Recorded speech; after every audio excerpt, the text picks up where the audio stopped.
You're on a path in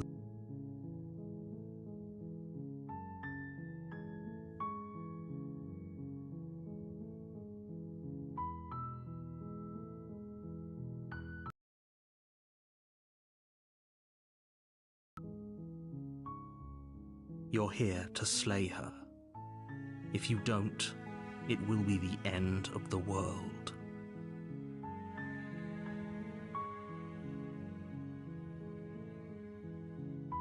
I'm talking about the end of everything as we know it. No more birds, no more trees, and perhaps most problematically of all, no more people. You have to put an end to her.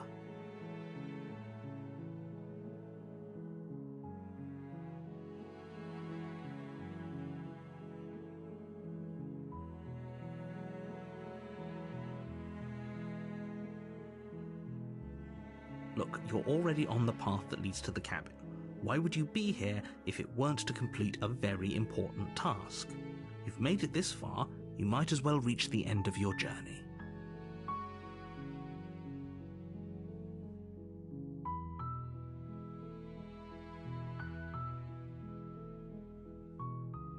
Don't linger on the specifics. You have a job to do here. Just get in there and do what needs to be done. We're all counting on you.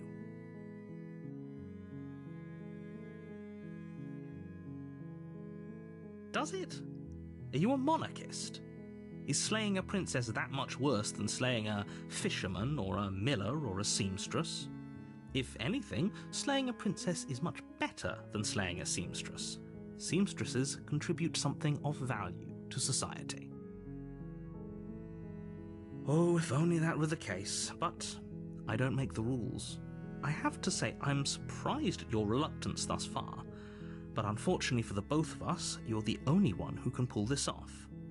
Like I said, I don't make the rules, no matter how much I wish I did.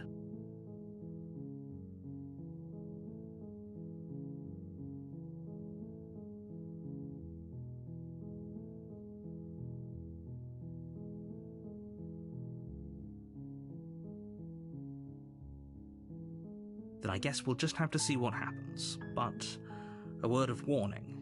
If you go in prepared to hear her out, she could easily trap you in her web of lies. And the more you listen to her honeyed words, the harder it'll be to pull yourself out.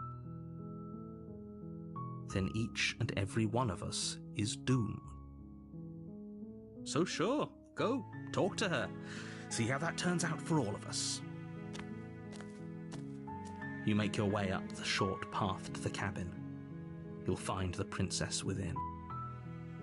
We're not going to go through with this, right? She's a princess. We're supposed to save princesses, not slay them. Ignore him. He doesn't know what he's talking about.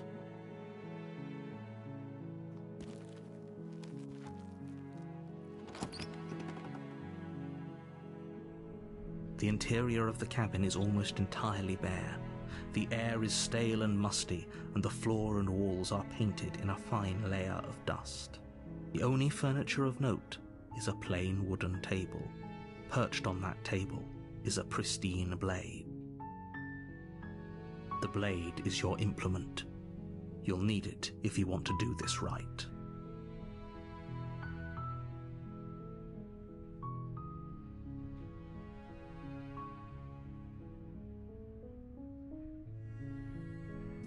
You take the blade from the table. It'd be rather difficult to slay the princess and save the world without it.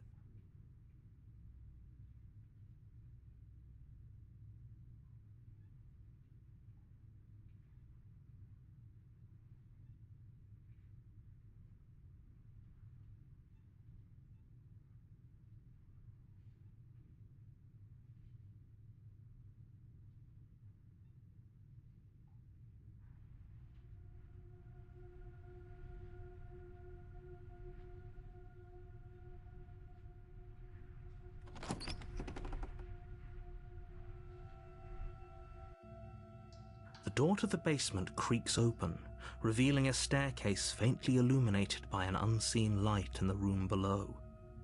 This is an oppressive place. The air feels heavy and damp, a hint of rot filtering from the ancient wood. If the princess really lives here, slaying her is probably doing her a favor.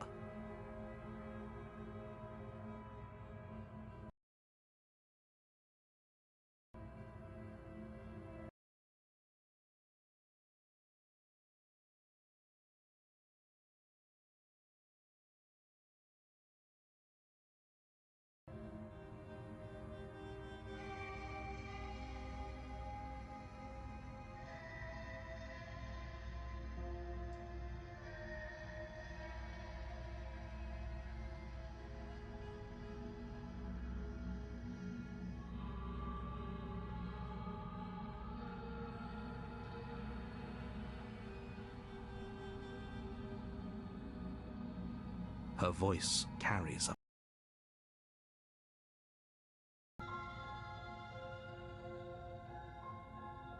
She sounds dangerous. It's almost as if she's the one in charge down here. Don't let it fool you. It's all part...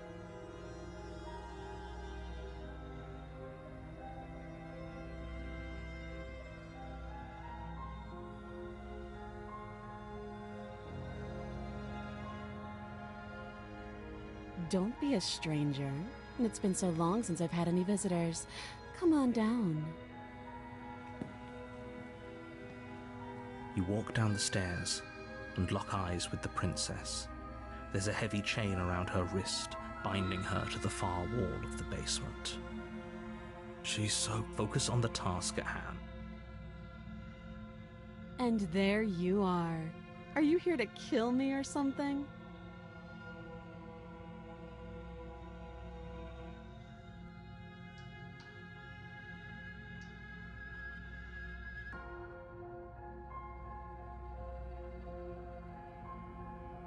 Then why did you bring a knife with you?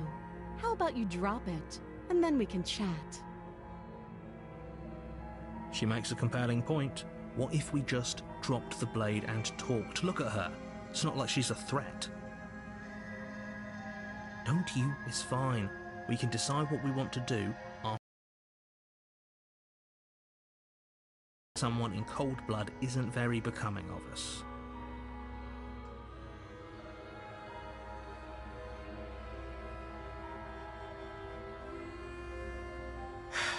The blade tumbles out of your trembling hands and drops to the floor with an unceremonious clang. Thank you. Maybe now we can just talk. Against your better judgment, you step forward to speak with the princess face to face, unarmed. We'll be fine.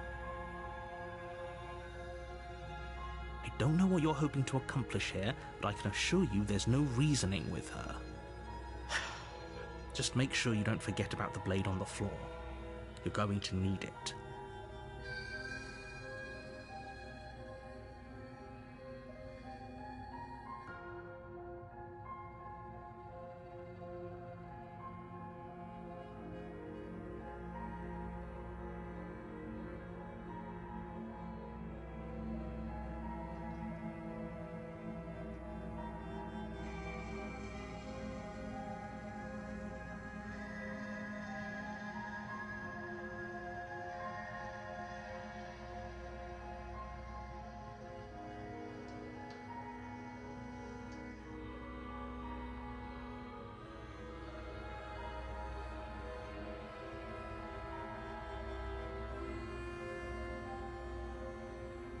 So here we are.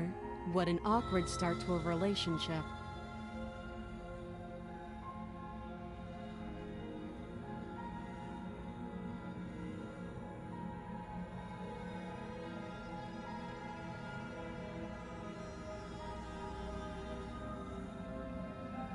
Don't just tell her that.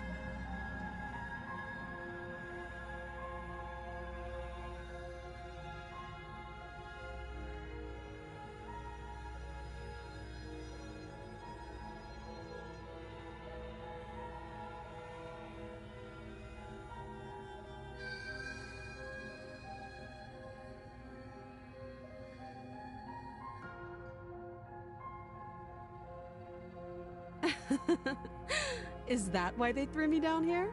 But I don't want to hurt anyone. I like the world, I think. I don't remember much about it, to be honest. I've been down here a long time. Just how long has she been down here? If I'm supposed to be capable of ending the world, then how did I wind up here, chained to a wall?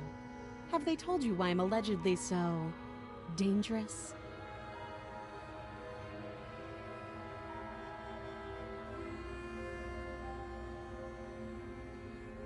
Ending the world seems like an awful lot for just one person to do. I wouldn't even know where to start. I believe her. She doesn't have to know how to destroy the world to be capable of doing it. At the end of the day, whatever the two of us have going on down here is about trust. Whoever sent you to slay me claimed I was a threat to the world, but they didn't tell you why. That doesn't sound right to me. And I don't think it sounds right to you either. Otherwise, we'd be killing each other instead of talking. She has a point. There's a reason I've been telling you to question the situation, and there's a reason you've listened.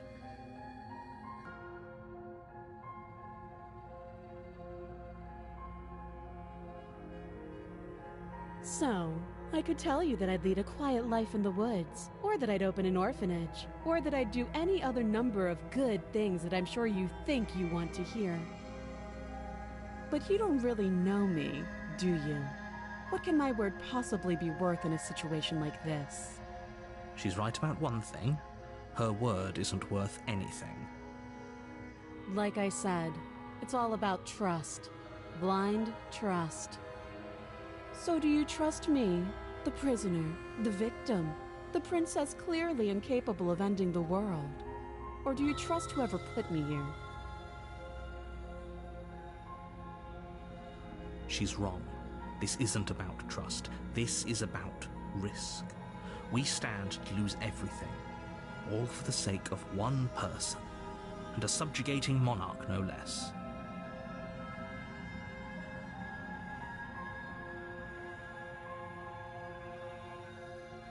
Too long. Again, she offers no specifics. No matter how hard you try, you'll never get a straight answer out of her. She hesitates before answering. You can address me as Your Royal Highness, or Her Majesty. Any honorific should do, really.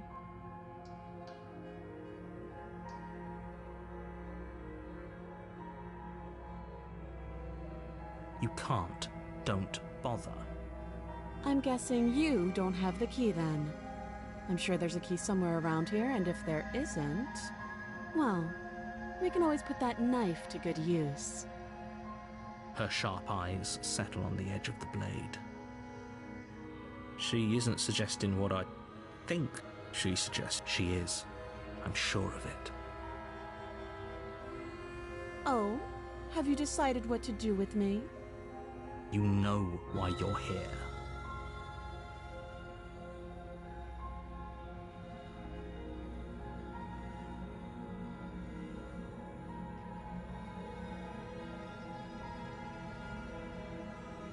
That seems like a pretty good compromise. Leaving her alive is too risky. If you don't deal with her soon, she will find a way out. One way or another, I'm going to find a way out of here. You can make it easier for both of us if you help. And if you don't, I can promise that you'll come to regret that decision. You have to make a choice. Let's hope for all our sakes it's the right one.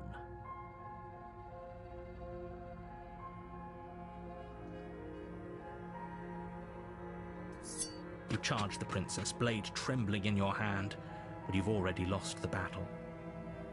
She casually sidesteps your thrust before knocking you to the ground with a single blow from her elbow. We shouldn't have hesitated. But she doesn't stop there. She kicks you a few times for good measure, the pointed tip of her shoes feeling like a pickaxe against your fracturing bones, making sure you stay down. As you lie, crushed and broken on the basement floor, the princess kneels on your throat, with the kind of weight you didn't think her slight frame could possibly possess. As you gasp for air, she eyes you with an intense curiosity. You shouldn't have let that fear creep into your heart. You had the upper hand, and now look at you. Is this really the best you could do? Look at you. Completely broken. I'd be lying if I said I wasn't a little disappointed. She applies more pressure, slowly squeezing what's left of your life out of your lungs. This is the end, isn't it? I'm afraid it is. Everything goes dark, and you die.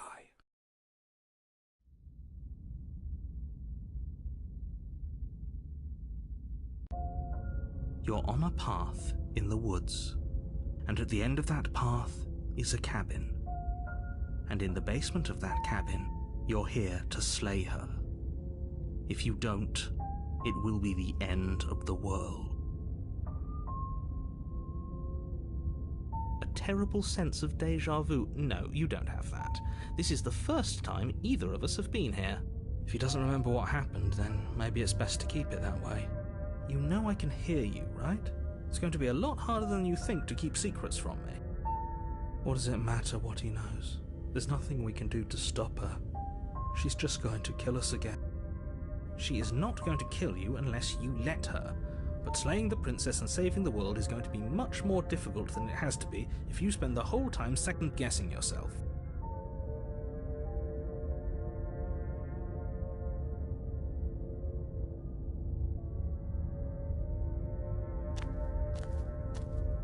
A warning before you go any further. She will lie, she will cheat, and she will do everything in her power to stop you from slaying her. Don't believe a word she says. We might as well just pledge ourselves to her and stop pretending we're capable of doing anything in this situation. She probably doesn't even need to try to overpower us. Can we tone down the pessimism just a smidge? I'm not being a pessimist. I'm just being realistic. You're being annoying. Just ignore their bickering, and whatever you do, don't pledge yourself to her. I cannot stress enough how absolutely catastrophic that would be for everyone, yourself included. I agree. If she's wrongfully imprisoned, then we should rescue her, but if he's telling the truth, we shouldn't just hand her the world on a silver platter. Rescue her? Given the stakes of the situation, there isn't really a difference between rescuing her and pledging yourself to her. Either would be terrible. So please try to ignore both of those knuckleheads and focus on saving the world. Let's not make this harder than it has to be. If that's what you want, I guess I don't have a say here.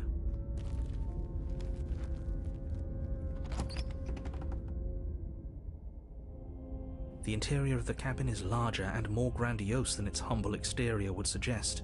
The only furniture of note is a massive marble altar with a pristine blade perched on its edge. The blade is your implement. You'll need it if you want to do this right. Why do we feel so small? We don't feel small. We are small.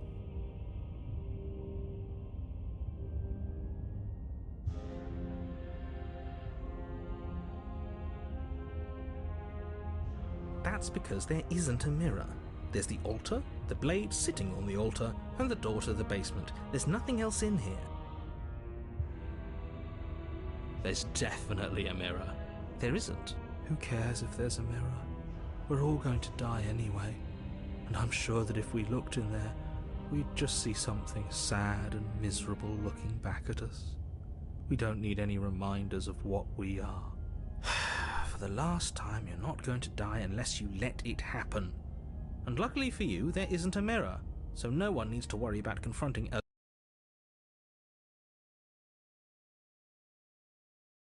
grisly visage any time in the near future. Though, for what it's worth, if there were a mirror, I'm sure that you wouldn't find anything sad or miserable in it looking back at you. You probably look perfectly normal. Probably. Do you not know what we look like? He knows.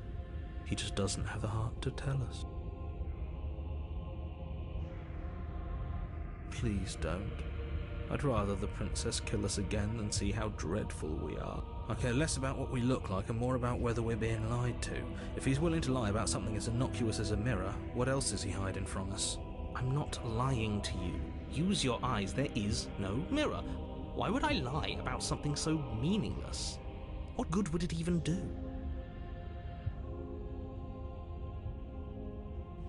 You walk up to the wall next to the basement door. It's a wall. There isn't much to see here. This really isn't funny. You reach forward and rub your hand against the cabin wall. I hope you know how ridiculous you look right now. We should count ourselves lucky. Some things are better left unseen.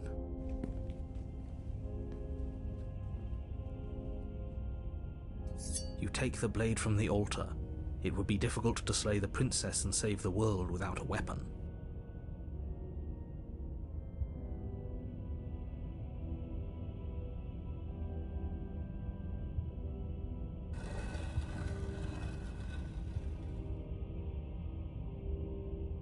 The door to the basement creaks open, revealing a spiral staircase, its steps almost as deep as you are tall. The smell of incense drifts up from below. For a moment, you almost feel at ease. This is actually kind of nice. It's still a stone basement. If the princess lives here, slaying her is probably doing her a favor.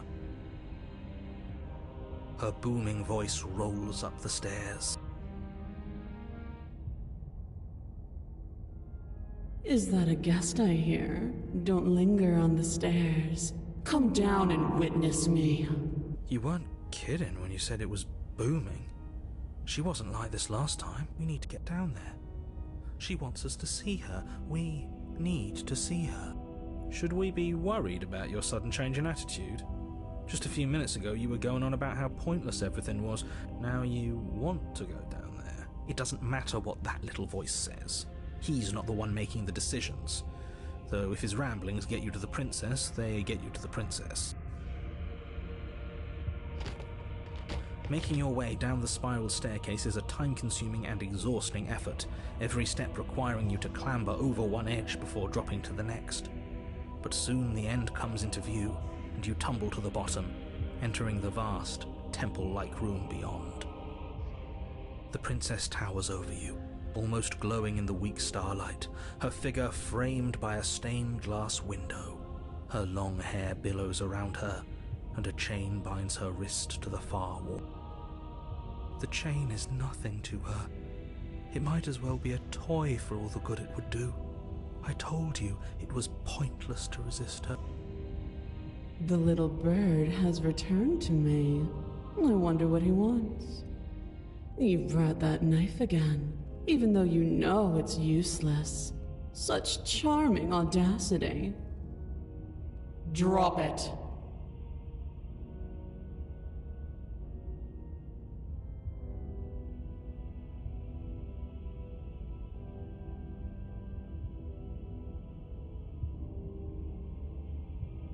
As if on command, the blade slips from your grasp. It clatters uselessly to the floor. But we didn't drop it. We decided to grip it tighter, remember? Are you really just going to let that happen to us? I have a duty to report facts as facts, and the fact is that you dropped the blade. Of course we dropped it. She's so much more than us. You wouldn't understand what it feels like to be in her presence. Oh, I understand what's going on, and you'd better snap yourself out of it. Kneel.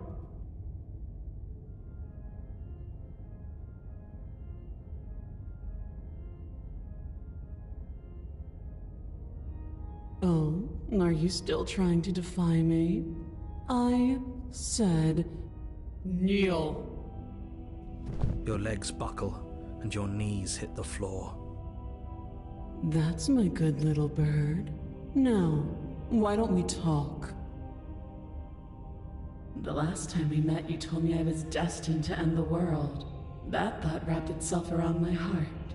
It has pulled at me since the moment I squeezed the life out of your broken lungs. I could feel its fundamental truth awaken me. The collapse of the old is a necessary prelude to the birth of the new. And the world as it is now is overdue for alterations. It's time for me to seize my destiny. And you, little bird, will help me seize it. Well, that gives away the game, doesn't it? It certainly does. And beyond that, it more than lends credence to our conversation in the woods. I don't love the thought that in some other reality you failed to destroy her, but what's done is done. I can only hope it helped you learn a valuable lesson. You are the only one who can deal with her. And if you don't, well, she's let you know what will happen, hasn't she? Then you shouldn't have trusted us with her destruction. She is inevitable. Can't you feel it? He's being melodramatic, but he's not exactly wrong, is he? What are we supposed to do to stop her? Okay, first things first, you're going to have to stuff those pessimistic thoughts someplace far, far away and commit yourself to what needs to be done. The stakes of the situation should be perfectly clear to everyone now. And if you're going to save the world, you have to have faith that you can pull this off. You can't win a battle that you've already lost in your mind.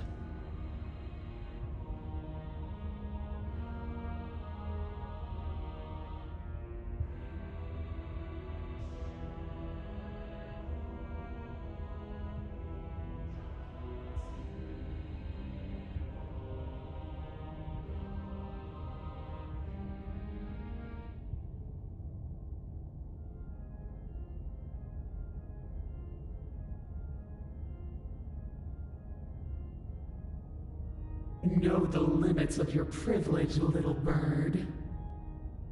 There's an empty place at my side for you to fill, if you'll have it.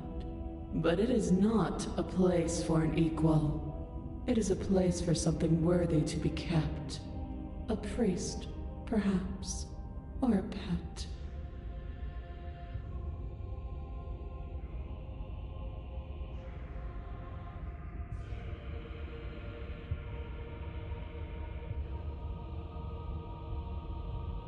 I say, perhaps you need another lesson in submitting to your betters. Pick up that needle. Do it. It's what she wants. No objections here.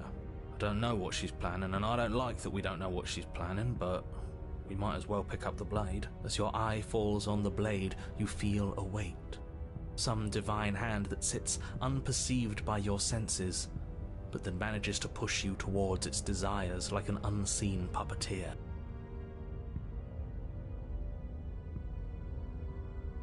You reach forward and grasp the blade. Stand! This one's easy. See? This isn't so bad. Okay, yeah. We can do that. We were probably going to stand anyway.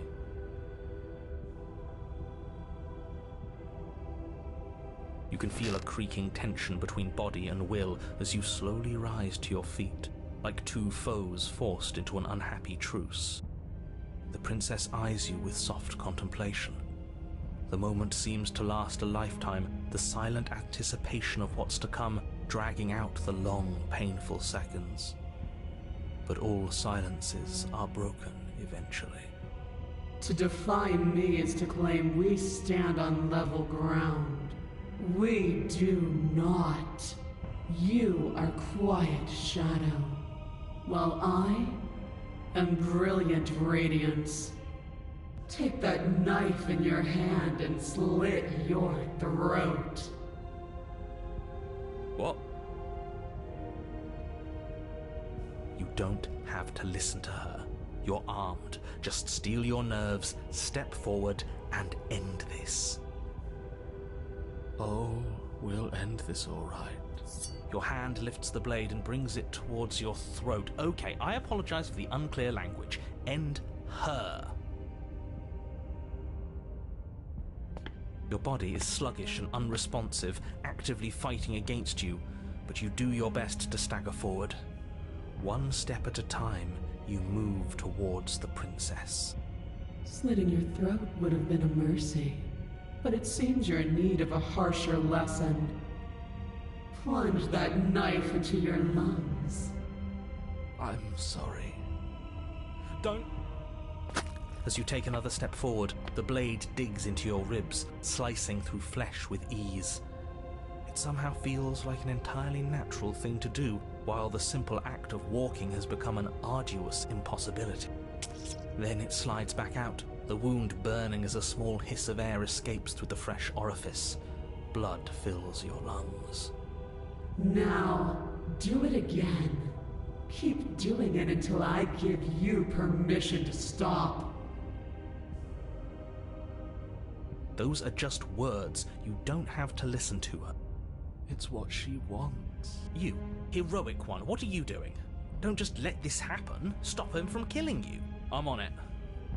Your other hand locks around your wrist, struggling to keep it from perforating vital organs. But the blade still flails towards you, managing to slice bits of skin that plop to the floor to join the growing pile of blood and gore beneath you. Despite the pain, you manage to keep yourself in one piece. At least for now. What a pitiful display. A wounded little bird, thinking it can defy a god. It doesn't have to be like this. It doesn't have to hurt so much. You can choose a gentle end. You can choose to leave that punctured vessel for the next.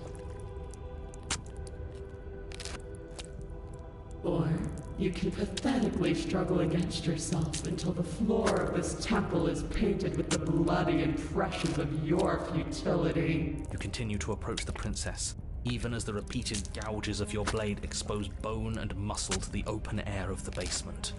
You know, this would be a lot easier if you gave us a hand. My influence only goes so far, and I can only juggle so many things at once. The best I can do right now is to continue to drive you forward.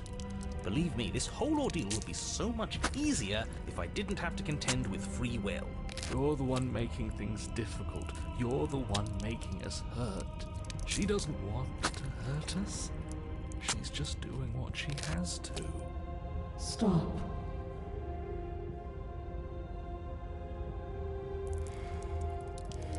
As you finish crossing the room, you fall to your knees at the princess's feet, your chest heaving as your blood pools in the crevices of the stone floor, the coppery taste coating your throat. The princess kneels down, lifting your chin with her finger as her face lowers to yours. Your devotion is misplaced. You've surrendered to delusion. But something about your defiant spirit speaks to me. You are different than you were before. Perhaps, if you've learned your lesson, I can spare you from the release of death. That's a little demeaning, isn't it? Yes, how thoughtful of her. It's a mercy. Take it. I think he's given up whatever say he had at the start of all this. At least one of you is sane. She's within striking distance, and she's only negotiating now because she knows you have what it takes to put an end to her. Seize the moment before it's too late. No. Yes, though your body trembles, struggling to defend itself in the face of the princess's overwhelming will, you finally manage to break through, darting to her side before she can react. The wind of your freedom rushes through you, and you channel it into a decisive blow, stabbing into the soft flesh of her ankle and severing the tendons in an act of unyielding defiance. She falls to the floor, crashing unceremoniously to her knees. But you don't give her any time to recover. Your heart pounding with determination, you plunge your blade into her chest. As you find your target again and again, she laughs, crude emotion breaking through her once stony composure as your blade cuts her flesh. We can do this, can't we? You always could. The decision to give you this task was not made lightly. You're here for a reason. It's not too late to pick up the pieces. It's not too late to toss that blade aside and beg for forgiveness. Shut up. I can't believe you would actually strike me. You heathen! You worm! You defiler! You don't know the consequences of your arrogance! Before you can strike the final blow, the princess lashes out, knocking you off your feet. There's an unsettling wet pop as your spine breaks, numbness and pain spreading through your body. As you rebound towards the ceiling in a moment of disorientated lightness, She drives her fist into your chest. Your body is crushed as she pulverizes you into the floor, the ground itself breaking from the impact. You lie there, broken, beyond pain, unable to even see what she's done to you. But the princess is succumbing to her own wounds as well. She looks down upon her body in abject horror and disgust. You made me use my hands. I can feel myself twisting into something new, something dull, something defiled. What have you done to me? You're monsters and conspirators. I can't bear to watch this. The princess has been nothing but cruel to you. You should feel liberated by her fall. But I don't feel liberated. I feel empty. Aside from the pain, I feel fine. She collapses to the floor. Her glassy eyes watch, unblinking, yet somehow still full of anguish and fear, as the two of you perish together. I suppose we were never gonna get a happy ending here, were we? Don't let those be your final thoughts. You saved the world. That's worth something, I guess. Regardless of how you feel about it, it's finally over. Thank you. Everything goes dark, and you die.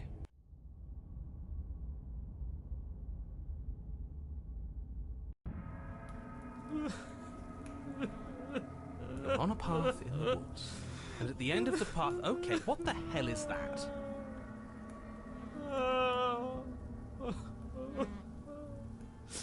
I think he's upset. And what's he got to be upset about? We just killed a god! Exactly. You heathens destroyed the most beautiful thing that ever was, and ever will be. I can't say I have much sympathy for you. She was bad for us and you almost got us killed. You're being too generous. He did get us killed. Alright, enough chatter. Got a thing I'm supposed to do, and if you don't mind, I'd like to do it without any more interruptions. Okay, great, you're listening. You're on a path in the woods, and at the end of that path is a... If your thing is telling us about the princess, don't waste your breath. We know all about her, and it's hardly a path in the woods at this point, is it? Look, if the world around you is changing, especially all the way out here, then that means you're nearing the point of no return. Whatever happens next, that's it. There won't be any more do-overs. So you'd better take things seriously.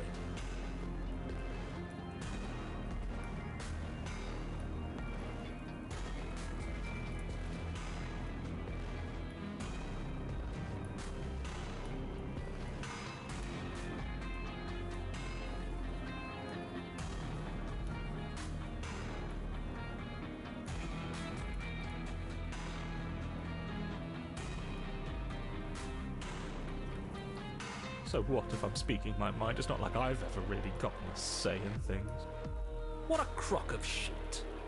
Yeah, you stabbed us last time. Repeatedly. It didn't even work. It doesn't count. We died! If you didn't submit to her, for all we know, that wouldn't have happened. It's the punishment you all deserved for not listening to me. To her. Aside from our sulking friend, I don't think we have much to worry about. You're still the one in charge here, and I don't think that's ever going to change.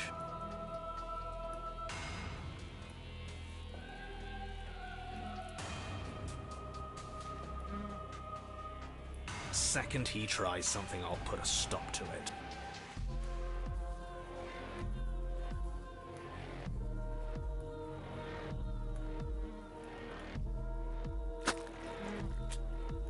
Good, we're all on the same page. It isn't long before you find yourself at the end of the path, staring up at the cabin on the hill. You'll find the princess within, as I'm sure you already know. End her. That's it? No final words of advice? I'd rather not waste any more time. I'm sure that any advice I'd give at this point is something you've already heard. If there's still a princess at the cabin, maybe we can salvage things. Maybe if we just grovel and apologize, things can go back to how they were before. Oh, cut it out, will you? We need to be tough right now, and you're making it so much harder than it has to be, so stop whining. The interior of the cabin is a place that feels long forgotten. There was once an elegance to its construction, carved marble columns holding a high-arched roof, vaulted windows letting in the weak starlight. But that is how it was. Now there is a growth that has overtaken it. A viscous fluid seeps from cracks in the stone walls, and it congeals into chaotic streaks of writhing nerves and wet clumps of living meat. That's horrible. You did this. The only furniture of note is a pulsating pedestal, a pristine blade perched on its edge. The blade is your implement. You'll need it if you want to do this right.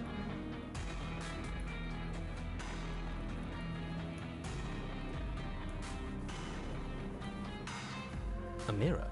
There is no mirror. We've done this already. Try to keep up. The repetition is maddening.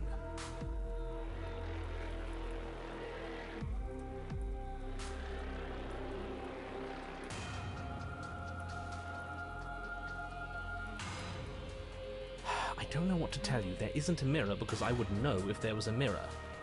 You're either seeing things or you're confused on the definitions of door and mirror.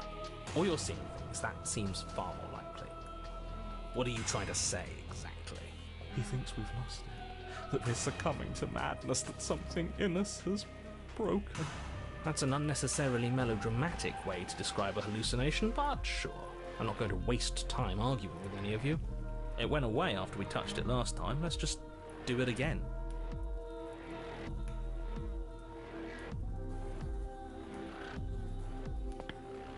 You step forward and approach the door to the basement, hesitating before you open it. As if you don't see it. You really don't, do you? How strange. It really is just like last time. Are we really hallucinating? Why here? Why now? Smash it. Smash it to pieces. It's the only thing keeping us from her. Don't you want to know what we'll see in there? We won't be able to see anything if we smash it. Nah, I'm with him on this one. Smash it! Let's get violent already. Do whatever you want with it. The mirror isn't real, so how you handle it doesn't matter, aside from wasting dangerous amounts of time.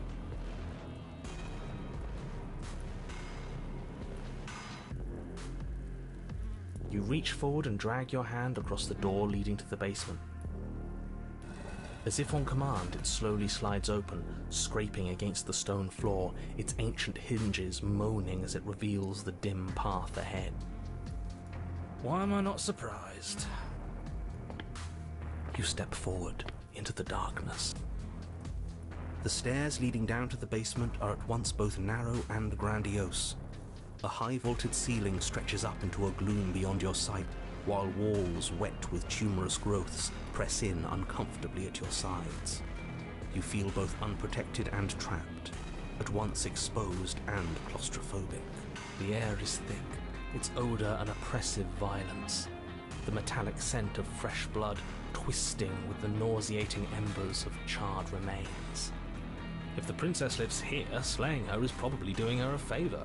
Her voice, a bellowing rage, roars up the stairs. Was severing the tendons of my ascension not enough for you? Was it not enough to rend my divine heart? Come, see the horrors you've wrought upon my flesh, and feel my hands set upon your throat. See how you've soured my once divine melody. She's so angry with us. Why? Why did you desecrate her? Why couldn't I stop you? You've got to stop thinking about her like that. It isn't doing anyone any good. She's not some untouchable god. She's an abomination. And we're going to put an end to her once and for all. Whatever she is now is our fault. If she's an abomination, then what does that make us? She was going to end the world last time. If I might interject, you didn't make her into an abomination. She's always been what she is. It's why you're here, and it's why your task is so important.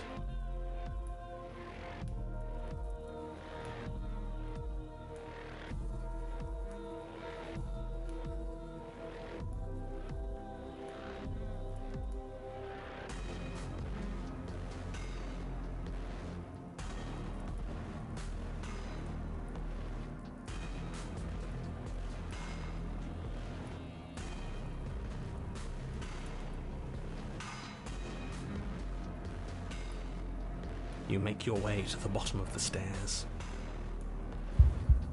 The chamber's walls are painted in blood, a deep, sickening red that drips down in clotted streams onto the charred corpses that make up its floor. This place reeks of torment, of ripped skin and burning bone. The princess stands in its center, muscles flayed and bare and weeping, draped in a tattered dress of her own skin. Her heart beats from its place in her open chest. Do you know what I'm going to do to you? There's not so much a moment of hesitation before she steps forward. Her chains pull taut, holding fast as she strains against them. The cuff around her wrist digs deeper into her skin. Blood drips from the place where metal meets flesh. And then, with a nauseating sound, the skin tears. It plops to the ground, and she pulls her red, glistening arm free from her bindings. She is loose, and she is coming for you. Let her end it. It's the punishment you all deserve for what you did to her. It's the punishment I deserve for letting it happen. Screw that. We can win. We've done it before and we'll do it again, only this time we'll make it out the other side. Hell, she's practically done most of the work for us. We don't even have a weapon. It doesn't matter. I refuse to go out any way that isn't kicking and screaming.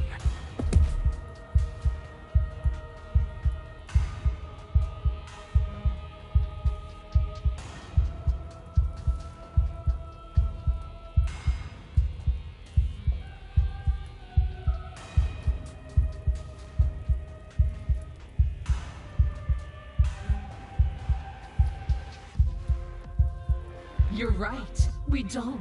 But I want to. So badly.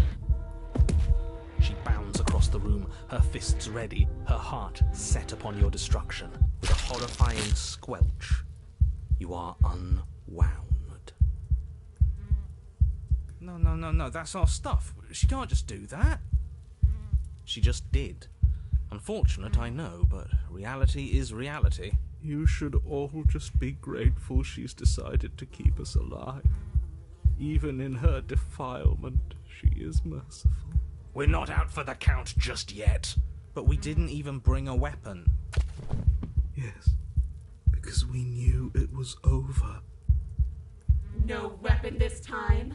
It's almost as if you were planning on dying here. As if I'd grant you such a mercy. No! We're going to make this last forever. Let's see how deep we need to dig to find the defiant little spark of your soul. This will hurt you. Something infiltrates you. Though you do not see it, you feel it, slithering into your disaster of a body, seeping into the gaps between your molecules. The body of a sapient creature has, on average, 30 trillion cells. And each one of those cells is composed of 100 trillion some odd atoms. One of those cells is peeled from the others. 100 trillion atoms are gone. Are you still there? Are you still you? Yes? I think. Then 2 are peeled away. This is nothing. Nothing! 8, 16, 32, 64. Whatever is happening to us, it's happening faster. 128, 256, 512. Are you still there? Are you still you? 1024, 2048, 4096, 8192. I feel small. Smaller than before. 16,384, 32,768, 65,536. You can't just count us into oblivion. 131,072, 262,144, 524,288. What happens when it gets higher? Like, really higher? Nothing. just like nothing's happening now. But something is happening now. Something in us is liquefying. Something that started small but that keeps getting bigger. 1,048,000. The hundreds don't matter anymore. Are you still there? Are you still you? 2,096,000. 4,000,000. I don't like this waiting for something to happen. But it's taking so long. 16,768,000. 33,536,000. 67,072,000. Your eyes are useless. 134 million. The thousands don't matter anymore. Your blood begins to go places it shouldn't.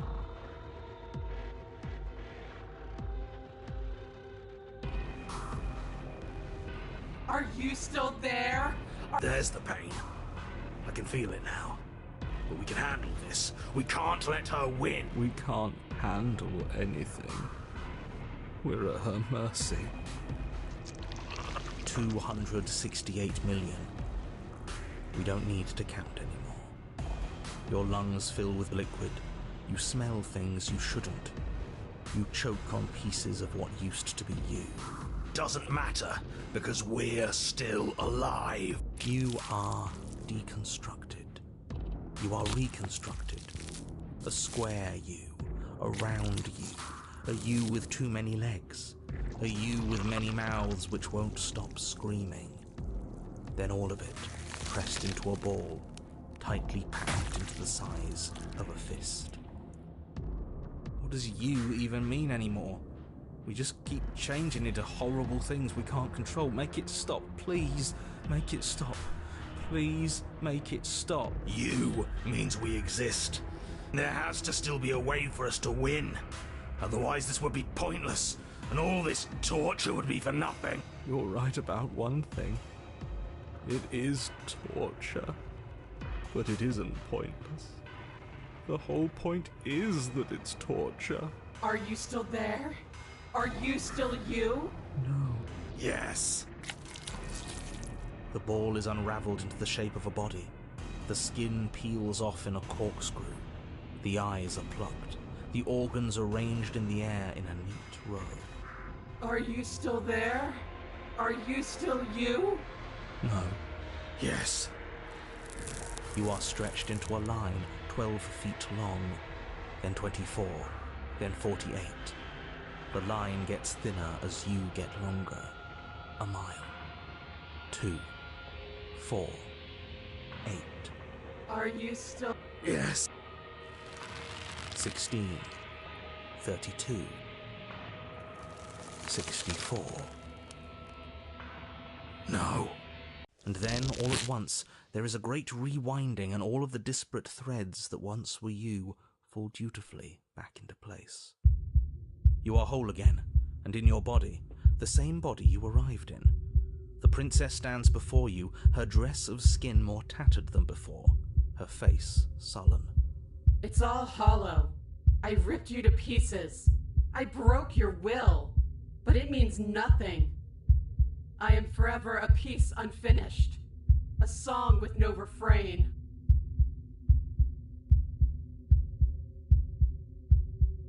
We're so different. How could I ever hope for you to understand me? She stands, arms outstretched, neck craned, gaze transfixed on something unseen above you both. But perhaps there is a way to grant you understanding. Perhaps there is a way to make myself whole once more.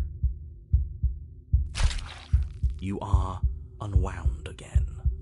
But it's different this time. Nothing slithers into your cells. You can feel something changing inside of you. But you see her changing too. Threads, strands of you, becoming pieces of something new.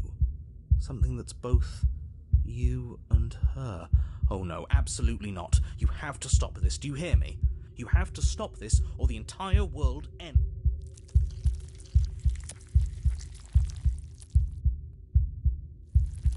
Yes, yes! See me as I have had to see you!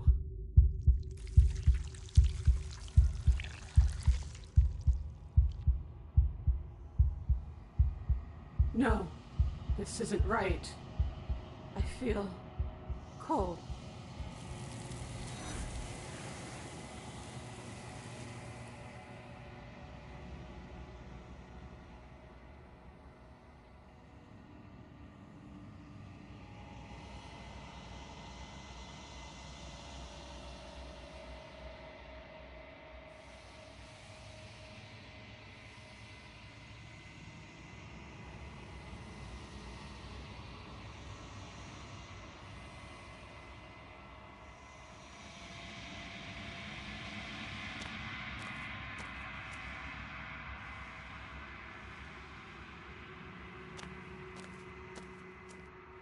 Something finds me in the long quiet and brings me the gift of a fragile vessel.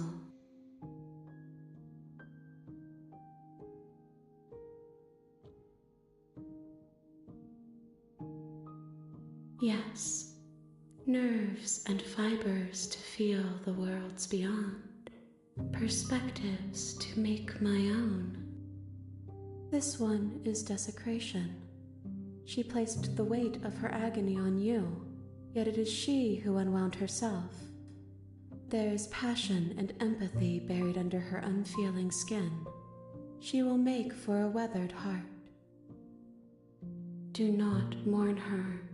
She has finally found peace.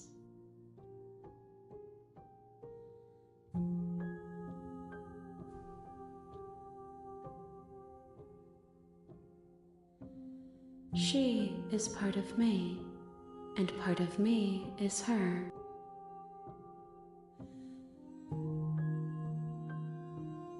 You speak in circles. Does it matter where one thing begins and another ends? How can the world have ended if we are talking?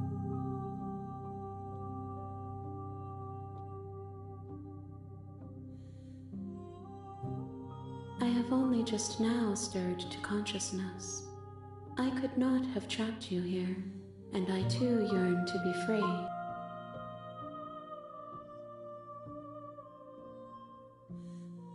You are the only thing I have ever known. The space we're in is vacant.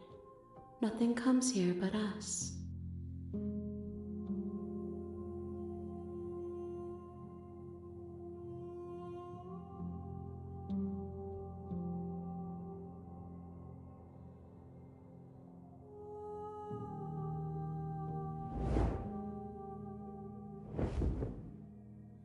My roots burrow in an ocean beyond your sight. We cannot harm each other as we are now.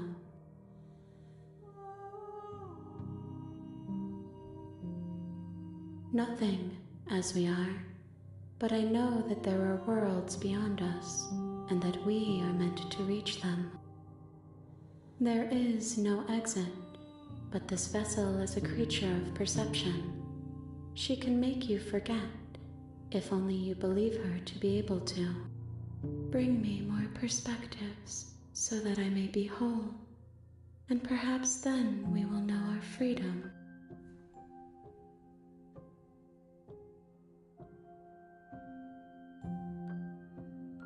More than you have found, but less than there are to find. I am infinite. The rest will find their own way home.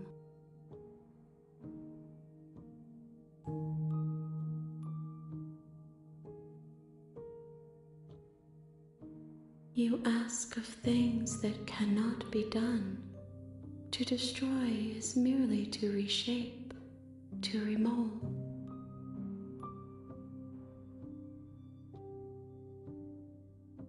How can I know? I am flickers in something sprawling and unilluminated.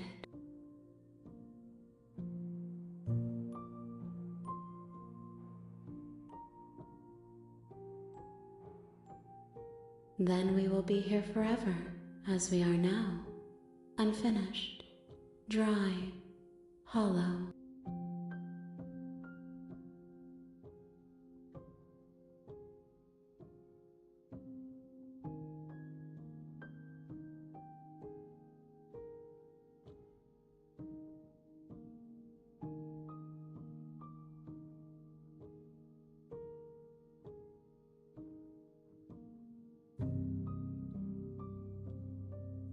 have not lived, I am not afraid to die.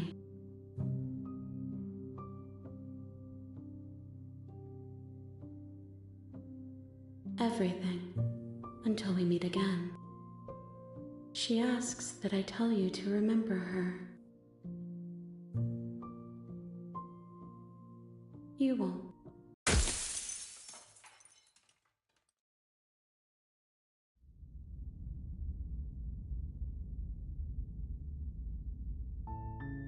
You're on a path in the woods, and at the end of that path is a cabin. And in the basement of that cabin is a princess.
You're here to slay her. If you don't, it will be the end of the world.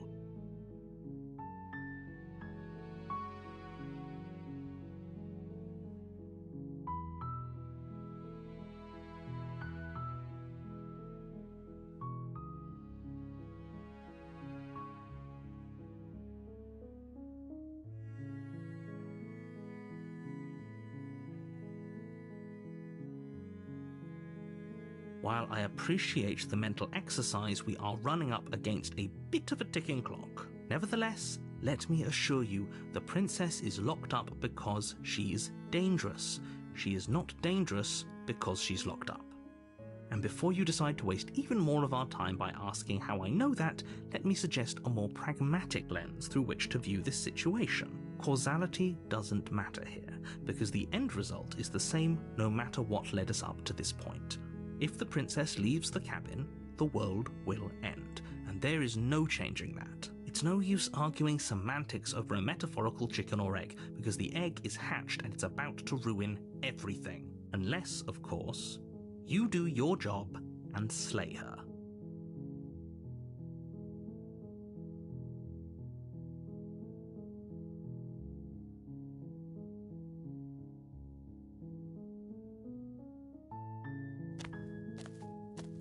You make your way up the short path to the cabin. You'll find the princess within. We're not going to go through with this, right? She's a princess. We're supposed to save Prince. Ignore him. He doesn't know what he's talking about.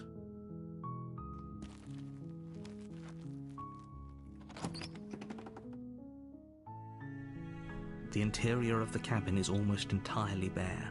The blade is your implement. You'll need it.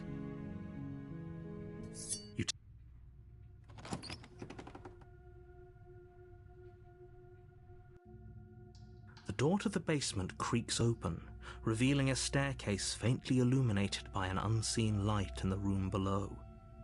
This is an oppressive place. The air feels heavy and damp. A hint of rot. Her voice carries up the stairs. Who's there? She sounds dangerous. It's almost as if she's the one in charge. Don't let it fool you. It's all part of the manipulation.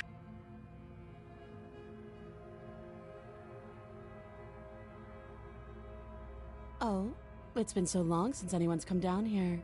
I was starting to think they'd forgotten about me. You walk down the stairs and lock eyes with the princess. There's a heavy chain around her wrist, binding her to the far wall of the basement. She's so coldly beautiful. Is she really a threat to the world? Focus on the task at hand. And there you are. Are you here to kill me or something? Then why did you bring a knife with you? How about you drop it, and then we can chat? She makes a compelling point. What if we just dropped the blade and talked? Look at her. It's not like she's a threat. Don't you dare. It's fine. We can decide what we want to do after we talk to her. Maybe she really is a monster, but killing someone in cold blood isn't very becoming of us. You ignore the trembling in your hands and tighten your grip on the blade. You poor thing. Your hands are shaking. Are you scared of me? You step forward, your grip on the blade tightening as you steel your resolve. I'm probably chained up in this basement for a reason, right? And if that knife is the only weapon you have, you'll have to get close enough to use it. So, you should just drop it. Best not to risk finding out what I can do. She's unarmed. If you hesitate now, it'll be too late. End this. Doubt, unfortunately, clouds your thoughts as you attempt to run her through. A moment of distraction and hesitation is all she needed to sidestep your thrust and deliver a catastrophic blow to your jaw. It feels like you've been hit with a sledgehammer. You can feel bone grinding on bone where your jaw has been fractured. Holy shit, that hurt! Though she's unarmed, the shock of that first strike is enough to stagger you, putting you and the princess on somewhat equal footing. Your blade slashes through the air again and again, and her fists connect with your body as many times or more, each impact as heavy as that first. We can still turn this around.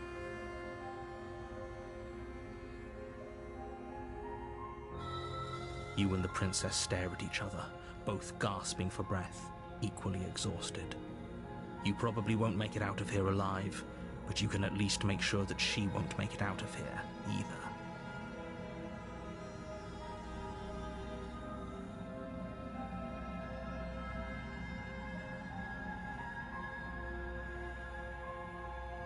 Excuse me?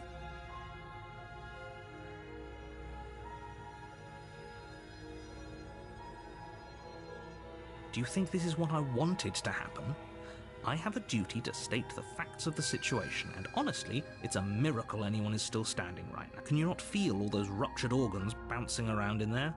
If the princess doesn't do our friend in herself, internal bleeding is certain to finish the job. The two of you clash for the final time. You feel your ribs break as she delivers a heavy blow, but you push through the pain, falling forward and sinking your blade deep into the princess's heart. Oh. The two of you fall to the floor. This was fun. The princess gasps, her voice an unhealthy rasp as her lungs start to fill with blood. You put up more of a fight than I thought you would. But I have to wonder, do you really think this is the end? But you don't have time to worry over such things. Everything goes dark, and you die.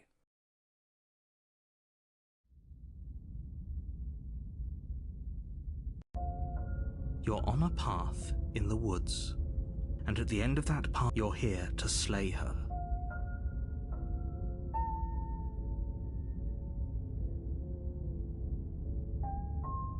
I can assure you that you're not dead, and to answer your second question, you're here to slay the princess. I literally told you that a second ago. If he doesn't remember what happened, then maybe it's best to keep... You know I can hear you, right? That's fine. It doesn't matter if he can hear us. The only thing that's the spirit. There's no point in squabbling when the real threat is just up that hill.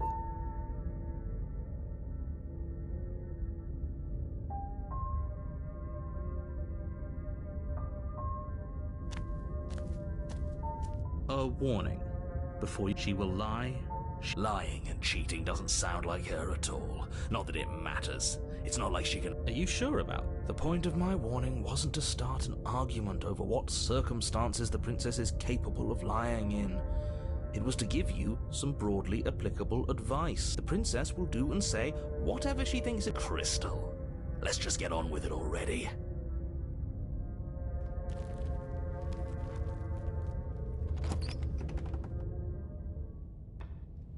The cabin is tighter than its exterior would suggest. Its cold stone walls...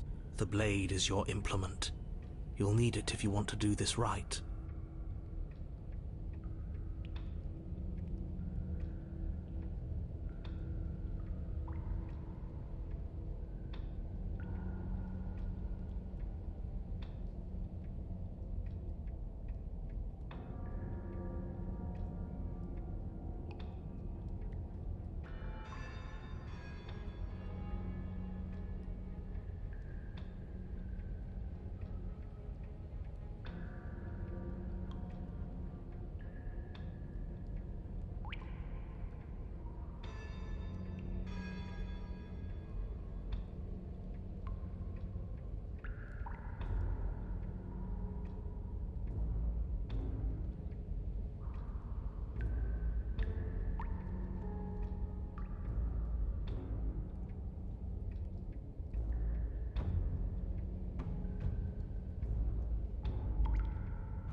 You take the blade from the altar.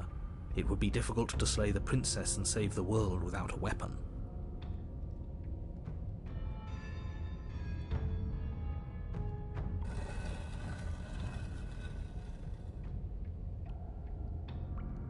The door to the basement creaks open, revealing a rough stone staircase, its walls pressing at your sides and tightening as you descend. The air seeping from below is heavy and oppressive, with an almost sulfuric odor to it. If the princess lives here, slaying her would probably be doing her a favor. Her fierce voice carries up the stairs. Is that another challenger? Finally! It's been ages since I've had a good fight. This isn't what she sounded like last time. Her voice is a little deeper, almost threatening. Good. Sounds like my kind of princess. As much as I appreciate the enthusiasm, just make sure you don't let your bloodlust get to your head. You need to stay focused and keep your wits about you. Remember, you're here to slay the princess, not to have a good fight.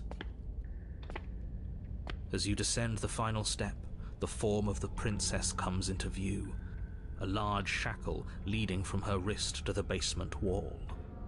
Looks like she could rip those chains out of the wall without a second thought. Oh, it's you again. I've been hoping you'd find your way back here. Good to see that death doesn't stick for either of us. And you brought your little knife, too. Yes! I'm going to have fun breaking you into little pieces.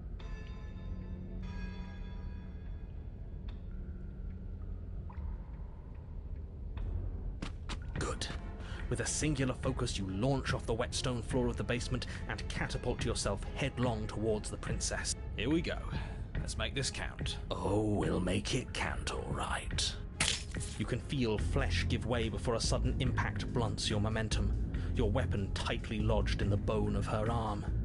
She grins at you from behind her guard. Pull it out. We'll try a different angle. No, we can do this.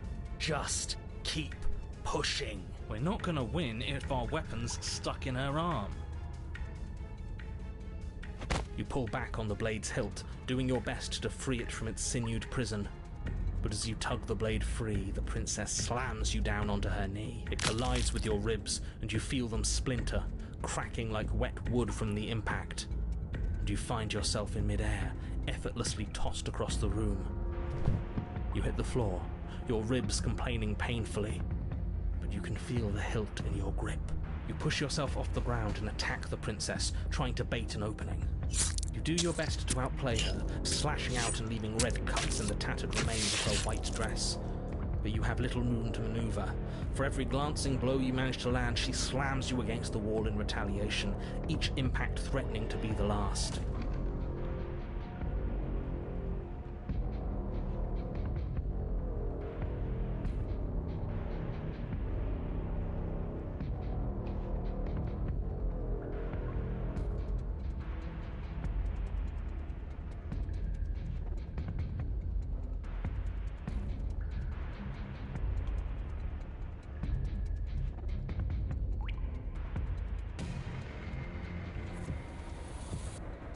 This weak little dance isn't working. Just toughen up and overpower her.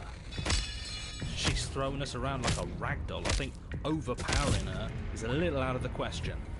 Did you think you could stop me with a few cuts? All this dancing around is doing nothing but annoying me. I own this place, and I own you. The princess's arm shoots forward, her palm wrapping around your head, fingers gripping your scalp. How disappointing. She squeezes, the pressure unbearable as her fingers dig into your scalp. The last thing you hear is the unsettling crack of your skull, and the sickening churn of what was your grey matter. Everything goes dark, and you die.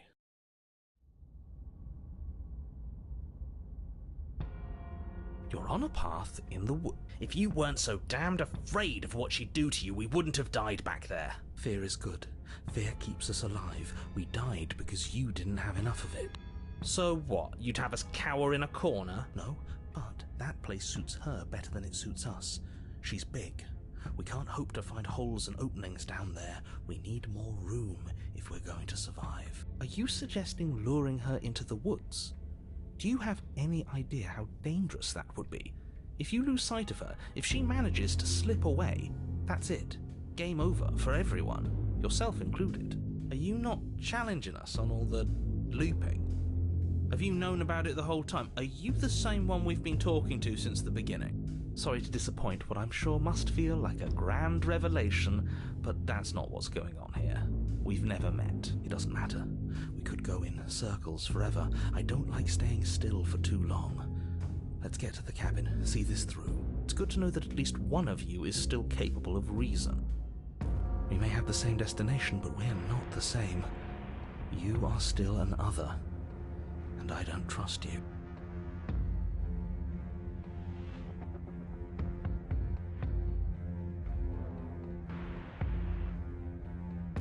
It's evidence of one of many ticking clocks. You can't let her spread any further. Things are always changing.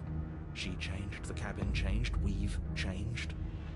Why wouldn't the woods change too? Because they're not supposed to have changed. This is supposed to be a path in the woods. If it's not, it means something's gone horribly wrong.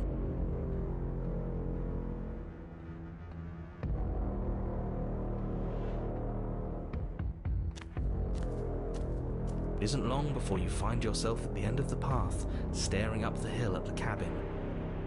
I hope you've given serious thought to your predicament. No last advice for us? No words of warning? From what I gather, you've heard it all before. There's no use screaming into the wind. I don't know, screaming sounds pretty good right about now. I could use a little catharsis. Catharsis is for when we're finished. For now, we need to hold it out in front of us, something to chase.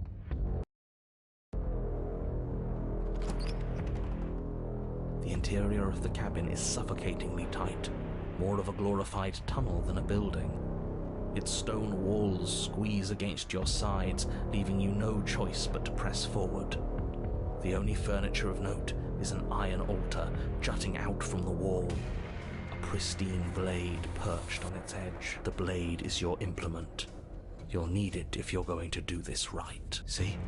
We have even less space than before. We need space or she'll kill us. And the only space is out there. Take it. You take the blade from the altar. It would be difficult to slay the princess and save the world without a weapon. Good. There's no overcoming her without it. We need every part of us to survive, and that steel claw is as much a part of us as any.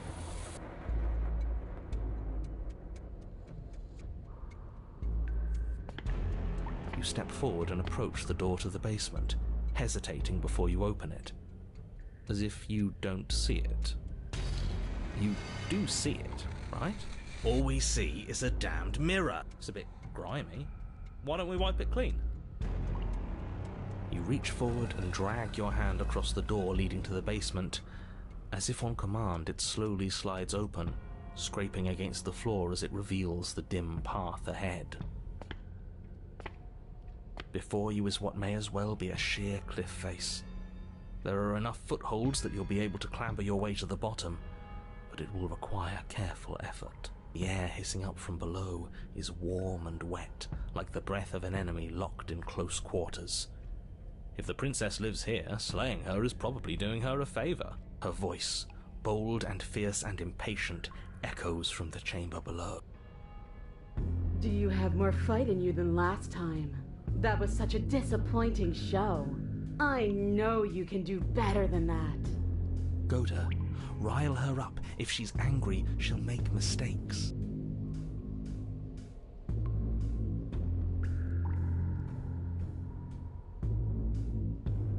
That's not how this works. I'm all chained up, remember? How about you come down here and fight me? We'll need to show ourselves. Make her boil over and forget her metal binding. Fine by me. You've nowhere to go but down.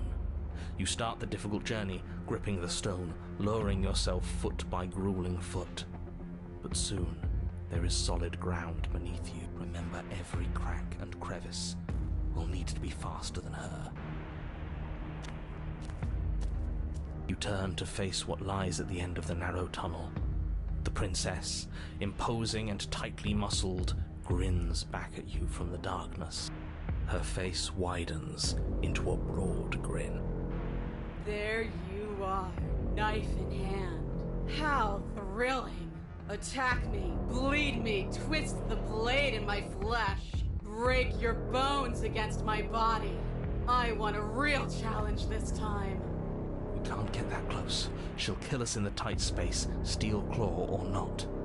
Make her come to us, stand beyond her chains, and let her become frenzied. She'll break them. Then we run. I really don't like the sound of this. It's the only way we live. Well, what are you waiting for? If we're gonna do this right, you can't be scared. You need to want this as much as I do. So go on. Make the first move. Don't keep...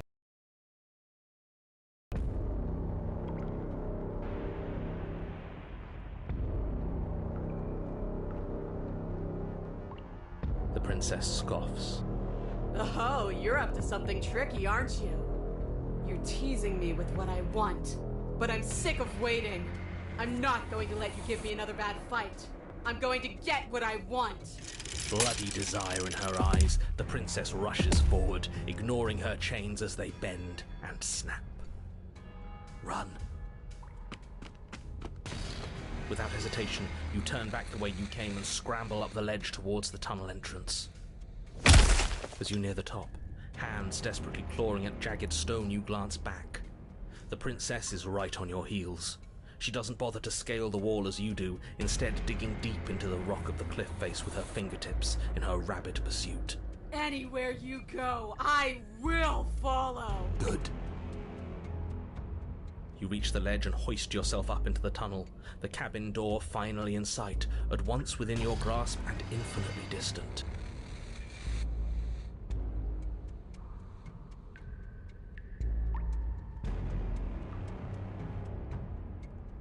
What is all of this for? What's the point? You and I are always going to end in violence, so why bother to run? I know what I am. Why can't you be the same? Little bird, where do you think you're going? We're almost there. Don't think about almost. We're there when we're there. And we'll take the fight with us. Your skin hums tight with adrenaline as you burst through the cabin door and roll onto the grass. You glance back at the cabin as the princess, singular in her desire to destroy you, explodes through the doorway. You are walking a dangerous path. If you waver once, it's all over. There's nothing left to slow me down. Do you think this is better for you? Do you think this space gives you an edge? Then show me! Show me that you've been worth all the room you've taken up in my head! Do it! Be swift, strike true, be where she's not. Let your body move you. You leap from the grass and bound towards the princess, keeping low. Charging me head on? Brave and foolish. Her body braces for impact, anticipating the clash. That's where you're both wrong. Left, now! As the princess strikes, your body swerves to the left. She overextends, stumbling as her balance shifts unexpectedly. Strike. Before you can finish the thought, you lash out, the blade slicing through her leg. She turns to swing again. Right. You move out of the way, but this time it's not quite as clean. You can feel a bruise already blooming where her elbow crashed into flesh. It's nothing. A scratch. Yes, it could be worse. And you manage to gift her another cut in return. I'll be damned. We're actually going to pull this off, aren't we? You just might. But don't let it get to your head. Not until it's over. Yes, finally! This is the hole I felt in my heart. This is what I've needed. This is what I've been missing. This is how it always needed to end. Both of us giving it our all, beating and bleeding each other to death. The two of you engage in a devastating flurry of blows, each of you wounding the other again. She's stronger, but you're faster, and the deeper the both of you fall into your lethal dance, the more your edge shines over hers. She's slowing down, blood pouring from wounds, splattering at her feet, leaving her weak and unsteady. More! Keep going! We can't stop now! You spy an opening, but this time she's waiting for you. She lets you sink the blade deep, trapping you in place long enough to wrap you in her impenetrable arms. You're slammed to the ground. Nothing! These blows are nothing to us! But her gambit wasn't enough to close the gap. It wasn't enough to kill you. She stares you down, coughing up a splash of blood as she gasps for breath. You've outplayed me, haven't you? Something feels wrong. Something. And? Then what happens?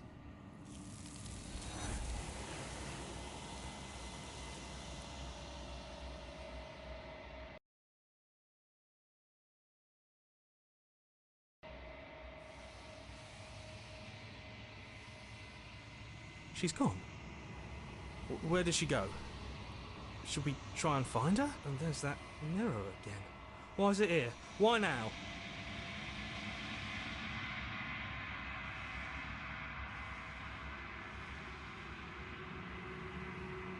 But it feels so bad.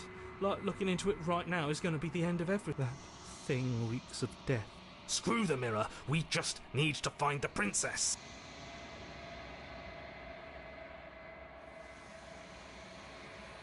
Oh, I don't like that silence.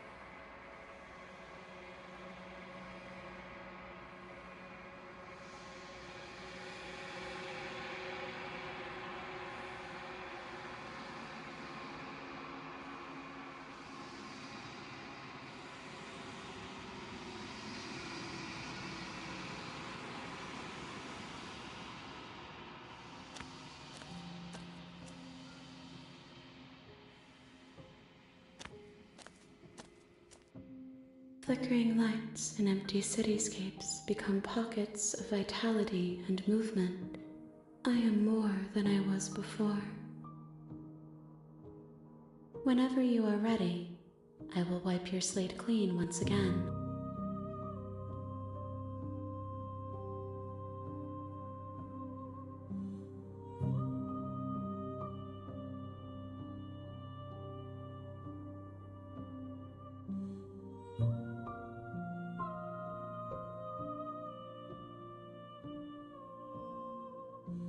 Gifts aren't what someone tells you to bring them. My joy is in seeing what you choose. There are no wrong answers, and every perspective illuminates my shadows and shares new secrets.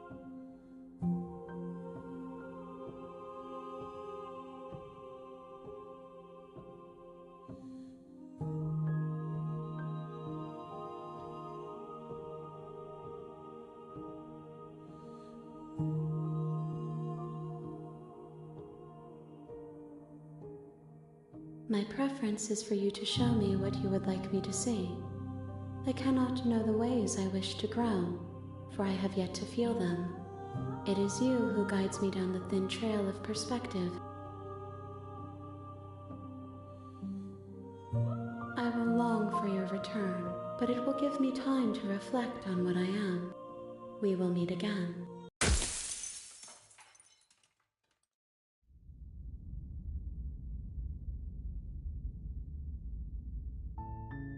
You're on a path in the woods, and at the end of that path